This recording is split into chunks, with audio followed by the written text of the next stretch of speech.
How many centers do the Nuggets need? Plus, the Warriors' death lineup is not doing great. What does that say about how the Denver series played out? And let's talk about streaming. It's a Wednesday. Let's talk about streaming. This is Locked On Nuggets.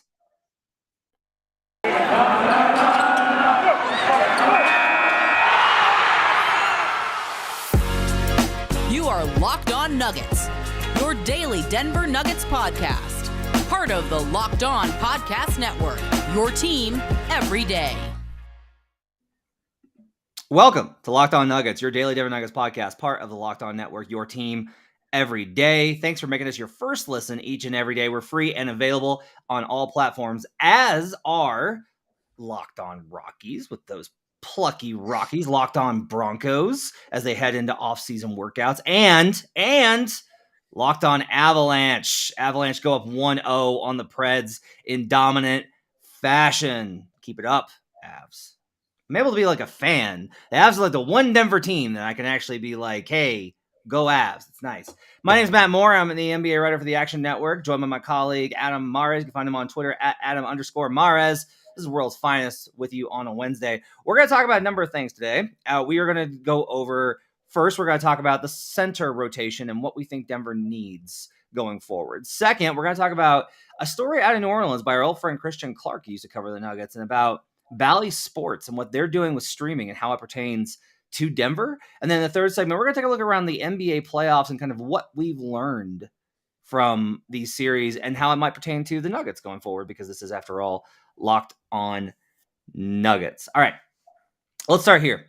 So, Adam, I want to ask you this question because I see this a lot where various teams need to have multiple options. The Mavs, I think, are struggling right now versus the Suns in large part because they only have a small ball option. Dwight Powell 6'10", Maxi Kleber 6'9". They have these guys. They got absolutely just crushed by DeAndre. Can I be a hater for a second? Sure. I hate the way the Mavs play. It kills me. It's my least favorite brand of basketball. They used to not do this, and then I'm really curious to know if the heliocentric stuff is driven by the Mavericks being like, the best thing for us to do is to get the ball in Luka's hands all the time and have him have all of the stats because he's our best player, or if it's built upon some sort of drive to get Luka individual accomplishments. Like, I honestly don't think it is that. I've been thinking about this a lot with Denver. Like, all season long, the best option is just to go through to Jokic every time. And this was a year where I think the team did it more than ever, in large part because it was understood that, like, you're not going to give Monte Morris ISOs. You're not going to give out these other guys.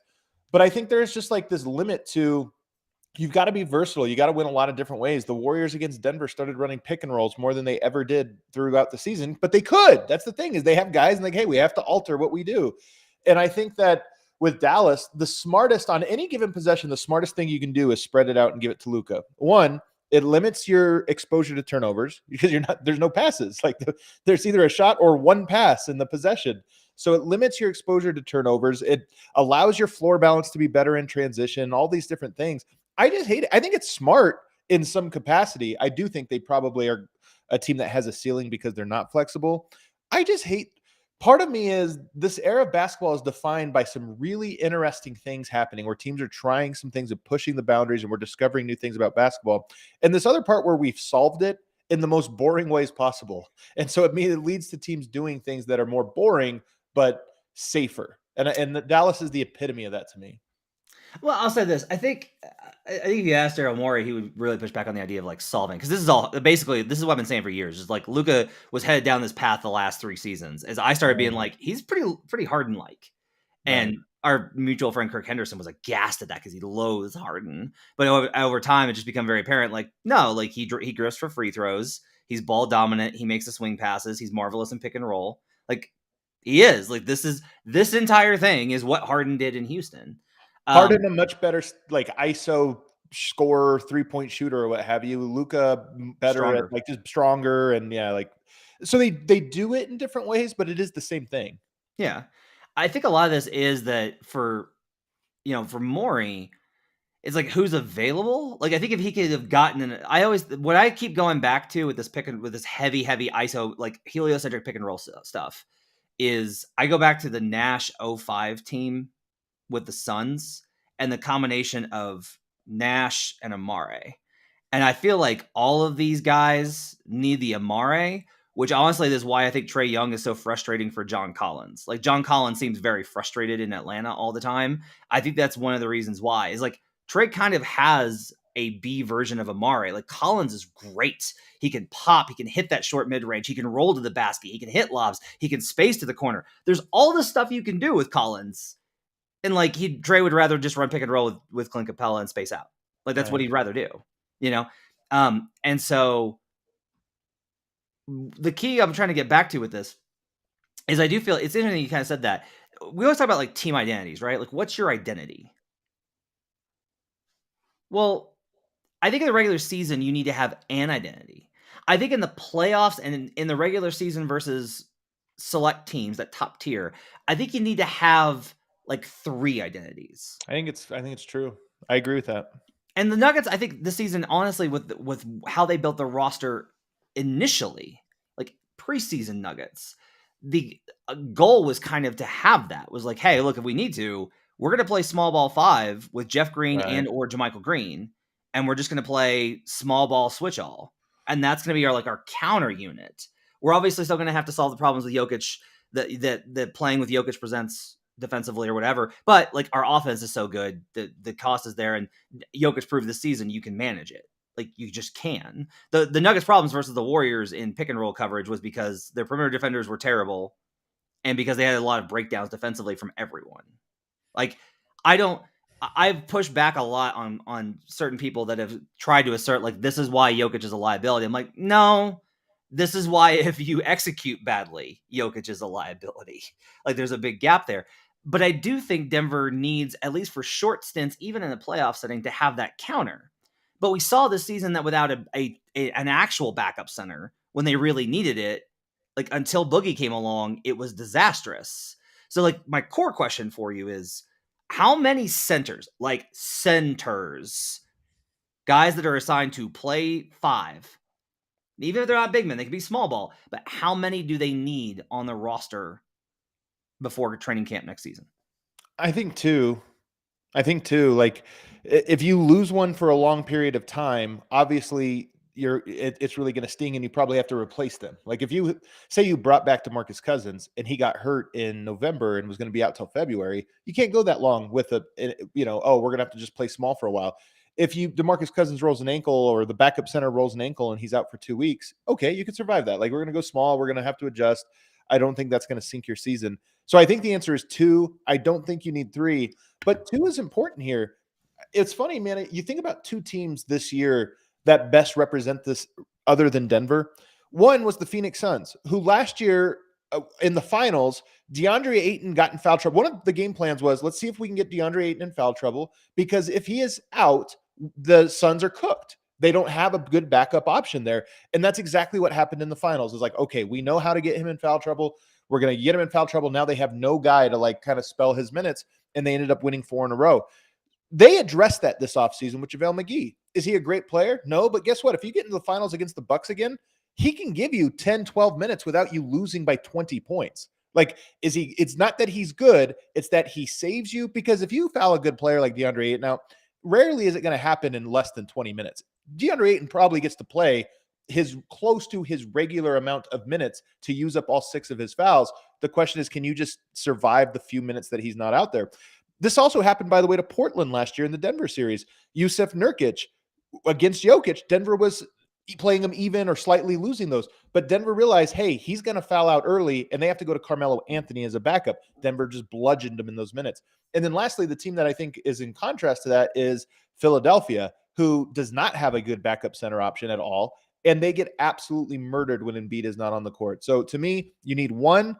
And they don't have to necessarily be like super great, but they just have to be able to, for you to survive while they're on the court. Yeah, I think there's something to the idea of if you can turn those minutes and not have like, you're like, can you survive them? If you can make it to where you're actually like, hey, this is actually like a real weapon. And the Suns, I think, are a good example of this with Saric.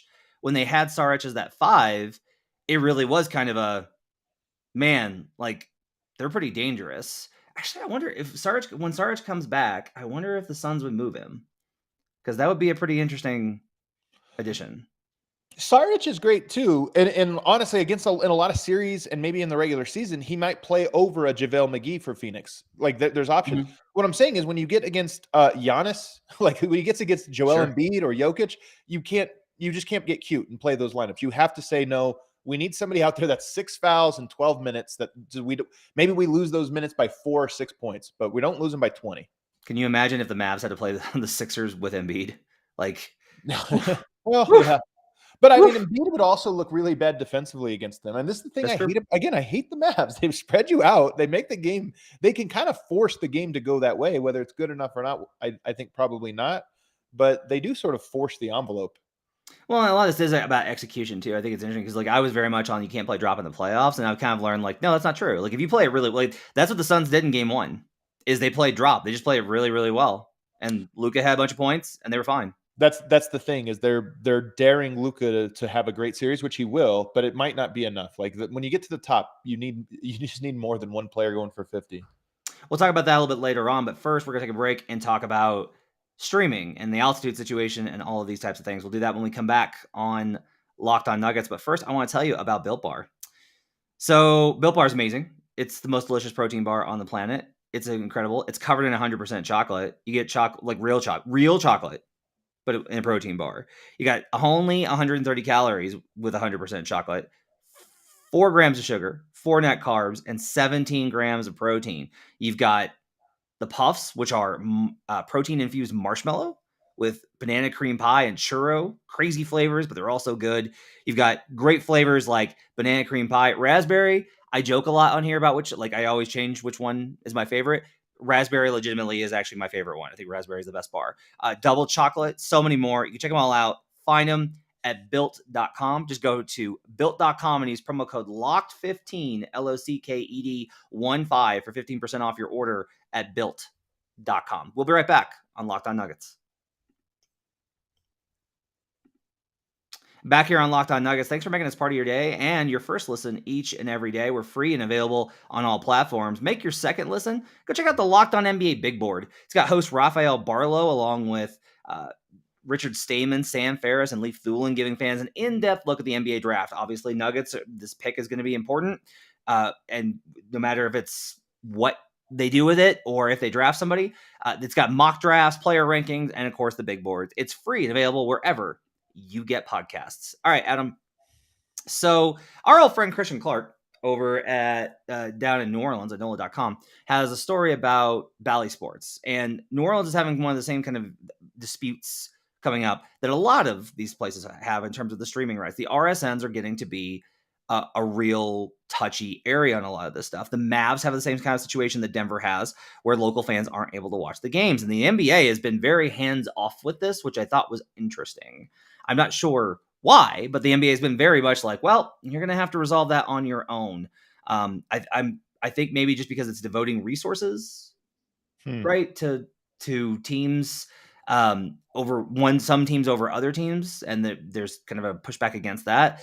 But what's interesting about it is Bally Sports is basically launching a new streaming service, Bally Plus. Bally Sports, if you don't know, they bought most of the RSNs from either the Comcast ones, the infrastructure of Comcast, when it was like Comcast Sportsnet, Los Angeles or whatever, CSN, Washington, and then the Fox Sports ones. Like they bought all those up and they own those now. And Bally Sports is where it's at. It's pretty smart. You package it with a sports book. It's pretty smart branding, honestly. They're launching a streaming service, and Denver Post beat writer for the Nuggets, Mike Singer, just said this is he would file this under quote very relevant. And what's interesting is the question. There's a couple of ways that this can go, but the altitude issue has to get resolved. Has it been 3 seasons now? Is that accurate? 3 seasons? Because it started in 1920. Yes. So 1920, 2021, 21, 22. All right. So from that perspective, you've got 2 MVP seasons the local fans with cable haven't been able to see. You've got Nathan McKinnon and the Avs, Kel McCarr, and them not being able to be seen. You've got all of these kind of disputes that have been like, this is a real problem. And I'm still kind of shocked that Altitude has taken the very scorched earth approach that they have at some points. Like, man, people need to see your product. That's the you do Clearly don't care. I mean, we're 3 years in. It's easy to say clearly don't care. They don't operate care about that aspect of it. You operate in your entire industry is performance. You operate in a performance industry, and no one can see you perform. Seems like a problem. My question for you, I think, is this: would you rather see Altitude just outsourced? I would like all the people picked up because there's a really good crew there with Altitude TV. I want Katie and Chris and all those guys, Chris and all those guys. But would you rather see them outsourced to Bally and just have like a local affiliate that's run by this larger entity with a streaming service? Would you rather see the Altitude just resolve the issue, however, so through Comcast and go that route? Or would you rather see Altitude launch like their own streaming service and have it be dedicated to their teams? What is your kind of feeling on this? The thing that's difficult about this is I don't know what the market would be like for an Altitude streaming service. I don't know if it would get picked up in the way that would make them popular in this area. Like, there's still an enormous amount of people that rely on traditional cable packages. So part of me loves it. As a person who, what would I be more inclined or most likely to use? A streaming service, no questions asked. Like, I would just buy the Altitude package once a year and forget about it, and then I have them. But I know that there's just a lot of people that would create or continue this barrier of entry that would not allow them.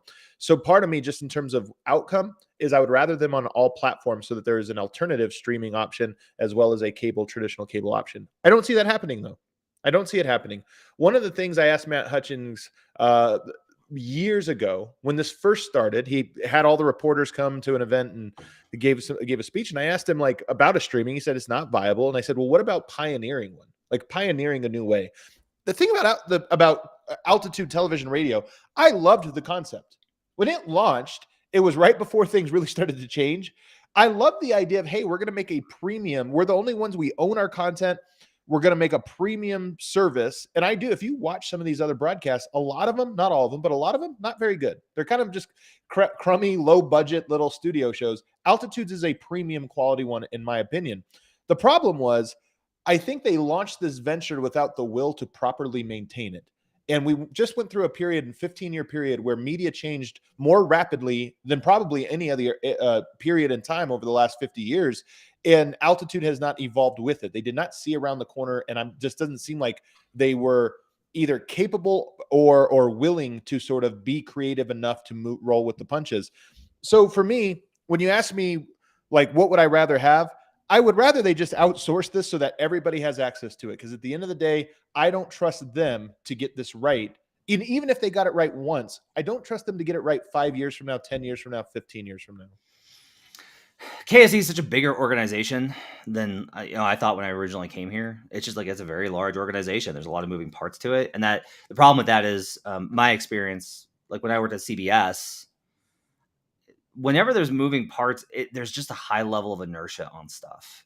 You have to go through so many levels, and you have to navigate so many things, and that there's like all these little roadblocks that you have to navigate. You have to get through the priority for one unit versus another unit, and what they've been kind of directed to do by their bosses. You have individual personalities and their approaches to things.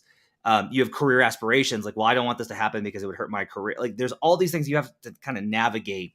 Versus in a smaller organization, it's easier to be kind of everyone aligned and very much driven by like a single purpose.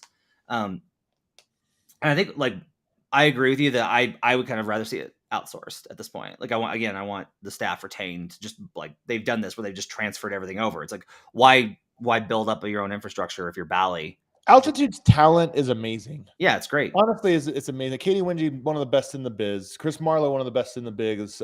Vic Lombardi's my idol. Like, there's so many guys over there that I look at and I'm just like, this is not normal. Yeah, they are exceptional. Like, Vic's an institution. Marlowe's an institution.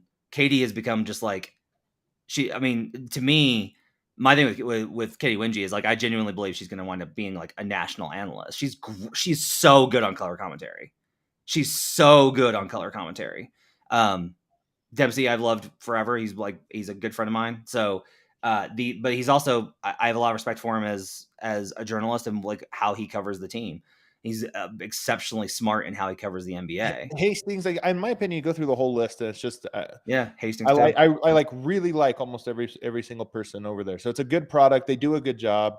But again, I just institutionally do not believe that the decision makers there are going to be able to pull this off for 5 years, 10 years. Like, if these things are evolving very, very rapidly, very, very rapidly. And I know some of this from personal experience, trying to work with them in years past about, like, hey, what do you think about this? Like, we're not a company that does that. You're going to be left behind. And here we are. It's crazy to me. Yeah, the resistance to what you do, I think, is that's very evident there.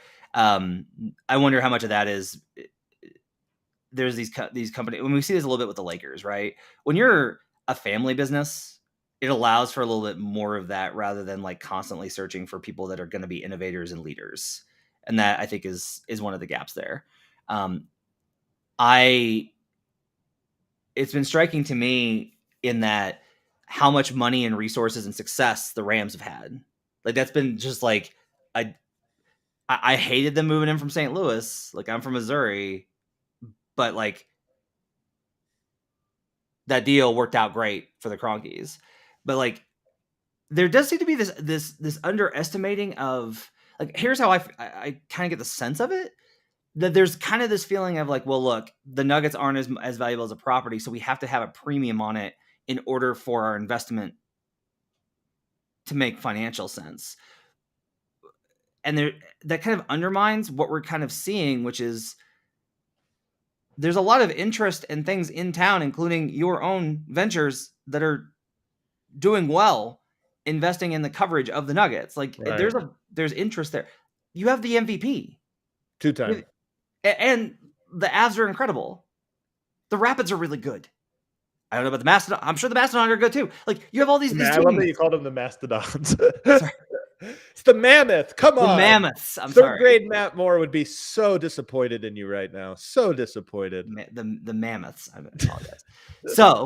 But yeah, I just think when I look at this entire situation, if they're not going to resolve it, then there needs to be some sort of, if they're not going to resolve the dispute with Comcast, and honestly, even if they do, the way these things are going, I just think there needs to be a direct-to-consumer approach. This is the thing that I think is so tough in general. And I think it's the one thing we always talk about, Comcast, altitude, like where you go with this. To me, the league is the part of this that has skated by that just can't skate by anymore. There's going to be a lockout. I don't remember what the year will be. Is it after next year that we should anticipate a lockout happening? One of the things they're going to have to do is say, the way a 20-year-old consumes media is different than a 30-year-old, 40-year-old, 50-year-old, and 60-year-old. And to flourish, you've got to be able to capture all of them. Football has a good way of this. If Sunday is still one day a week, Sunday, everybody still gets in front of their televisions and watches football games. It's like a weird thing. You're not going to get 20-year-olds to do that. They want to watch on their phone. They want to watch on they want to get a direct streaming because they don't want to pay for cable. Like, you have to be able to reach everyone. And then the old people don't want to stream. They want to watch it on their cable package. So to me, the only way to solve this is to make it reach everybody. That's a tall task to ask a one-off RSN network like Altitude. Doesn't mean I think they skate free and they haven't fumbled every single step of the way here. But I think going forward, this is a problem that is going to hit everybody, and the NBA has to solve it. How do we get this to all of our audience when all of our audience consumes things so differently? Well said. Let's take a break. We're going to come back, and then we're going to talk about the NBA playoff series. Did I lose Matt again? Oh my God, right at the F break. There he is. I'm back. I'm here. We're going to take a break, and we'll come back and we'll talk about a number in relation to the playoff series. We'll do that when we come back. Locked On Nuggets.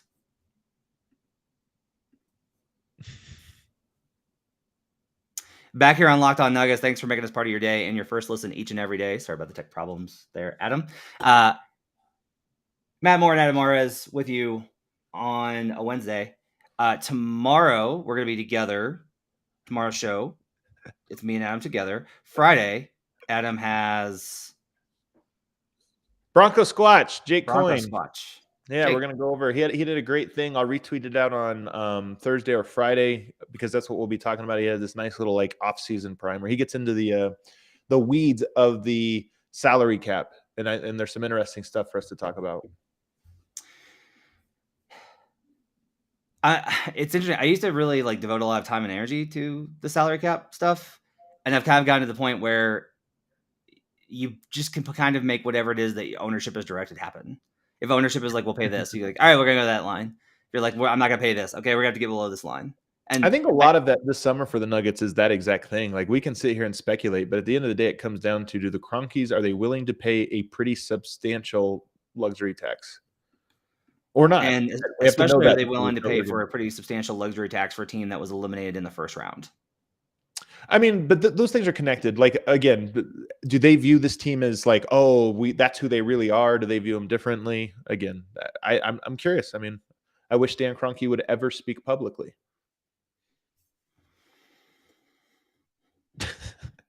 You wanted to talk though here about Warriors. I think the Warriors thing is really interesting. Why?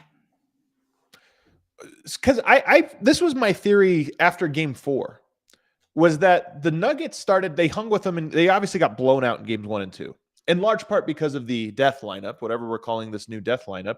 And then from that point on, the Nuggets played them roughly evenly. I think they got outscored by 4 total points over the last 3 games, every single one of them coming down to the final minute, and every single 2 of them went in Golden State's favor, 1 in Denver's favor. But Denver had largely figured out that lineup, the Jordan Poole with Clay and Steph lineup. And as a result, you just look at the series. That death lineup in game 1 won by 20-something points. In game 2 by 25 points. In games 3, 4, and 5, it was a negative or even, as were the rest of the minutes. So to me, I look at this, and as the series went on, I thought, whether this is not really an excuse, Denver, you lose. But I look at that and I tried to think, how do we evaluate Denver's playoff performance? Are they close to the Warriors? Are they far from the Warriors? How do we look at it? And my thing was, nobody had seen that Warriors team. I think that Jordan Poole caught him off guard. Their scout on Jordan Poole was probably a little bit wrong, and they ended up blowing him out in those first 2 games. Now you get into this next series, that's not a death lineup. It's now everybody's got now 7 games under their belt to scout that lineup and say, okay, where's the mark, Jordan Poole defensively? How do we go at him to take advantage of that? And then also, how do we stop it? Where do we force the ball, and what do we do? And I think if we replayed that Nuggets Warriors series right now, I still think Denver loses without Jamal Murray and Michael Porter, but I think it's a 6 or 7 game series where there is 0 blowouts. That's my prediction if they were to replay right now with a proper scout. The Warriors, who after games 1 and 2, you thought, my God, I think they're going to win a title. I now look at them and I go, the Suns are going to murder that death lineup. They're not going to be able to even play it. Ooh. The Warriors are still good. They just have to their path to how do you win the title this year, I thought was, well, they have a lineup that bludgeons you and they do all this. Now I look at it and I go, I don't know. It's going to be tough. They're going to have to find another way to win. I was kind of always there. If you look through the course of the regular season, that was up and down. I think. Well, they never played. That lineup had never played together. Yeah. And so, yeah, the Poole thing is interesting. They haven't had a defensive weak point like this in their prime. They didn't have that. Right, like the weak point was Curry, and Curry honestly just bust his ass to make sure he's not that, and they cover for him very well. How could Denver have attacked Poole more as the target in actions in that series? Well, my thing was always that Aaron Gordon was going to be the key to that lineup, because while Jokic started to figure out Draymond and really punish him inside, I think you mix up Jokic punishing Draymond if they're not going to double down on the block, which is what they did, with Aaron Gordon needs to be able to punish. Now, I don't know. Aaron Gordon underperformed a little bit early in the series against Andrew Wiggins, whatever. My thing is, you got to get Jordan Poole onto Aaron Gordon, and then you got to run your possession and let Aaron Gordon just murder him under the basket, either through a post entry or a duck in or just on the offensive glass. So to me, that's the thing they probably could have done a little bit better, especially early on, that for whatever reason they just weren't capable of doing. But again, even if you throw out a Michael Porter and a Jamal Murray, what you don't realize about those guys is they're pretty big. Like Michael Porter's not strong, but he's 6'10" and has a feathery touch. If you try to guard him with Jordan Poole or Steph Curry, he's just going to shoot over him and make it almost every single time. Jamal Murray is 6'5" with a good frame on him. If you try to guard him with Jordan Poole, he's a great back to the basket player. Denver, I think, would have murdered those lineups more naturally. It's a little tough to say, hey, we've done things all one way all year. Now we're going to play through Aaron Gordon in the post. That's a little bit of a tough thing to evolve towards, but I still think Denver could have done a better job, as evidenced by their final 3 games in that series. The Suns, we'll see how they do tonight. The Mavericks in game 1 definitely looked like I looked this up. Did you know that since 2018, the team to beat Utah has lost game one of the following series? Every Is it single because time. you solve Utah and that's an equation that no longer translates to any other Yeah. series? Is that your thing? Is Yeah, like could be. you get into a Utah series and it takes you like 2-3 games and then you're like, oh, we just do this. And I do think that to a degree what winds up happening is the coaches don't view it that way and they're like, this is who we are. Like Yeah. that's what got us through the Utah series is this. And it's like, no. Right. That got you through that series because of Utah. Right. Right? Like you got to start completely over versus these other teams. But Suns make it so difficult. Like the fact that the Suns are successful with going back to what we talked about in the first segment, like the fact that they're able to play drop coverage versus Luka Doncic. Now, the Mavs had a 114 offensive rating. Yeah, of course. Right? Like this is the thing. Yeah, of course. Like it was against a very good defense. They still carved them up, but yeah. Now they had a 111 through three quarters. It had a really high one in the fourth. 111 is a little bit more acceptable.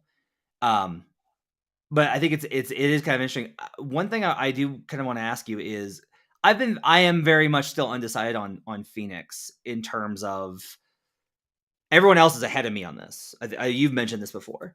Where you're at on them, I think in that I don't know if until this point, it's not that I expected them to lose. I was like, no, they can definitely win the title last year. They could definitely win the title this year. Like that's definitely on the table. It's more a matter of like going forward. Are they a team where it's like, you better have a team. You don't have to build specifically for them because I always think you get in trouble that way. That's what leaves you open to getting beat by the other teams. But you better build your roster with consideration towards Phoenix. And well, I can already answer this. I think the thing that's difficult about Phoenix is I don't think there is any building your roster towards them. The thing about Phoenix is they have the fewest weaknesses. There's not like when we're talking about the Warriors, oh, you find the mark or here's what they can't do. I think Phoenix can do everything. That's what makes them good. Think about it. They're really good in the paint. They're really good three-point shooters, and they're the best mid-range shooting team in the NBA. There's no like, hey, we're going to force them to shoot or we're going to force them to the rim. Like anything you do, they have a counter for it, and they have so many different guys that are capable of doing it. It's not, hey, we're going to shut down Booker and force Chris Paul to beat us. Okay, that works. Or we're going to really go out on the perimeter and force Ayton to beat us. Okay, that works. And then defensively, it's the exact same thing. They've got quick guards that can move with, defensive guards that can move with them. They've got wings with length. They've got a bunch of smart players. They've got interior presence. So to me, I don't think there is a building for Phoenix. What there is you just have to outplay them. Their ceiling, I think, is lower than most best teams in the NBA, meaning their top best performance is probably a little bit lower than almost every other champion that has happened over the last 10 years. But this is what's interesting about Golden State is Golden State does have weaknesses. And this is where I'm interested to see, like, defensively, are they able to stop them? Not because there's any one guy, but because Golden State is really good at overloading and being vulnerable in the spots they want to be vulnerable. Yeah. Celtics Bucks is an interesting series from the 3-point perspective. The Bucks, I was just going through the tape on them. They played not bad. Well, yeah, I'll say it. They played pretty badly defensively last night. Like their 3-point defense was so good in game one, even though they gave up a ton of looks. They had so many breakdowns. The Celtics did some nice stuff with relocation, but a lot of it to me was about like the closeouts. Like their closeouts on stuff were sloppy and let them get by them on pump fakes. And that's how they got the Bucks into rotation.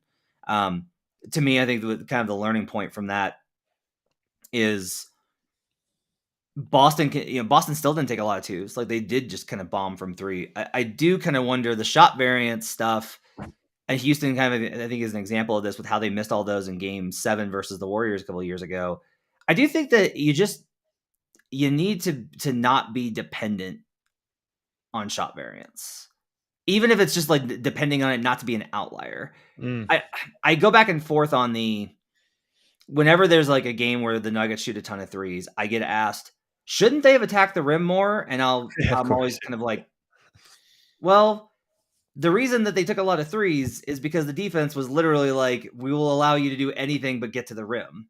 Right. But I do kind of think there's a little bit of tug of war there where you have to be able to kind of counter some of that. So I guess my bigger question here for you is, the Nuggets game plan this year was to take a lot of threes. I think there were mixed results on that.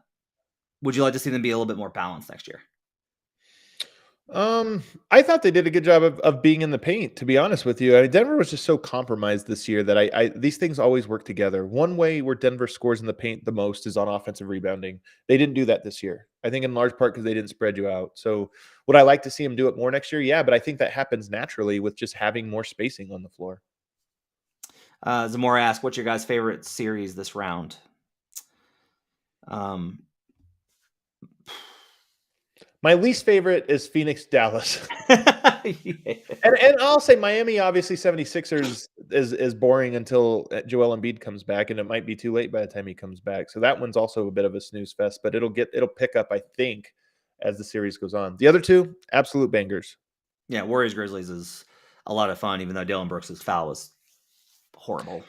By the way, that also lowers Golden State's title odds a lot because I think game one, it was insane to me that they took Gary Payton out at the end of that game. It was insane to me. Like, again, I think this is a bit of hangover from the Nugget series where they're like, we have a death lineup. We have to go to it. It doesn't matter what's happening. And now I think was an understanding of, hey, we might not actually have a death lineup, so we can just play situationally what we need. And we kind of need somebody that can guard Ja remotely on the court. But even going forward, when we talk about Phoenix has no weaknesses, you're going to have like guys out there that can guard Chris Paul or Devin Booker. And they might not, they probably, I guess he's a broken elbow. I don't, that's not a thing you come back in 2 weeks, right? That's probably he's out for the year.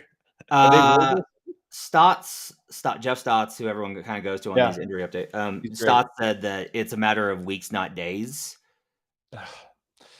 I mean, they'll play Phoenix in 10 days. So yeah.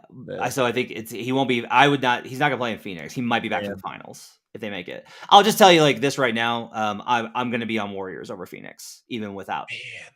I know I'm willing to go down this. I saw the regular season matchups. I know they really have. There is a thing with Golden State where they kind of own them, but the margins are so small when you get to the conference finals with evenly matched teams. They're so small, and Gary Payton is a margin. Like he gave them their best chance. So can they win it without that? Maybe he's not one of the 4 most important players, but he might have been 5th in that series.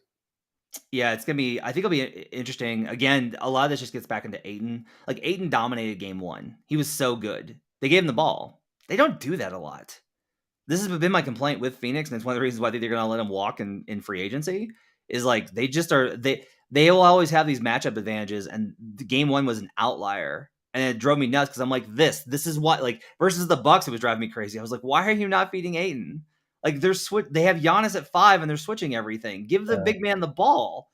And they do the Utah thing a little bit where it's like, or we could reverse it and then Mikhail could take a crossover step back 3. And I'm always like, take the mismatch, man. Ayton is like a victim of his own success in that, to me, he's a great, great player who's really grown in his tenure, but has been so willing to accept the role that if you're right, I still think they bring him back. I think they'd be crazy not to. But if they end up losing DeAndre Ayton, that team falls apart. Especially like the rumor I keep hearing is Portland really wants to offer him and throw a huge contract at him. If you try to do like some kind of, I don't even know if it's legal, but some kind of sign and trade where Nurk goes to Phoenix and Ayton goes to Portland, to me, I'd be like, all right, well, Phoenix is a 4 seed. So they just like cut themselves off 3 spots in the standings. And now Portland all of a sudden vaults themselves back into being really interesting, depending on how they would build around that. But DeAndre Ayton's really good, man. All right, you got to get out of here. You got to make it to press availability for Michael Malone. Let me just say one thing. I think the Boston Celtics, a little bit, Milwaukee was this way. The Middleton thing sucks, but Boston even more so is the Phoenix of the Eastern Conference in that they're really good. They have some high-end talent, but the biggest thing is they just don't have weaknesses. They've got guys that can play 7, 8 guys deep that know how to play. Grant Williams, I'm so impressed with him. Like I never really watched his game a whole lot. I see he'll catch games here or there. I'm like, all right, good, interesting player. That guy's incredible. And just, like I know like draft Twitter and stuff, like there've been people online that have been really, really high on him. I just had never seen it. And now I'm watching him. I liked him as a rookie and was very hopeful I never thought he would be this good where he's just been lethal from 3. He's having a great postseason shooting, but I love the way he plays. I Defensively, love the way he he's plays. brilliant. I mean, he's kind of a mini Draymond, man. Like, I really like Grant Williams, and he reminds me of Mikal Bridges or Jay Crowder in that you overlook those as just like role player guys, but they're like A+ role players. Yeah. That's going to wrap it up for Locked On Nuggets. Thanks for joining us on a Wednesday. We'll be back tomorrow with another show breaking down what Michael Malone has to say, as well as assistant GM Calvin Booth. We'll get you set on Friday. Adam's got Bronco Squatch to break down the Nuggets cap situation. On Saturday, I'm going to have an episode probably with a guest talking about one, we'll look a little bit ahead to the draft, and we'll look a little bit ahead to free agency in terms of team building. We'll do that on Saturday. Thanks for joining us, everybody. Have yourselves a great week. We'll see you guys again next time.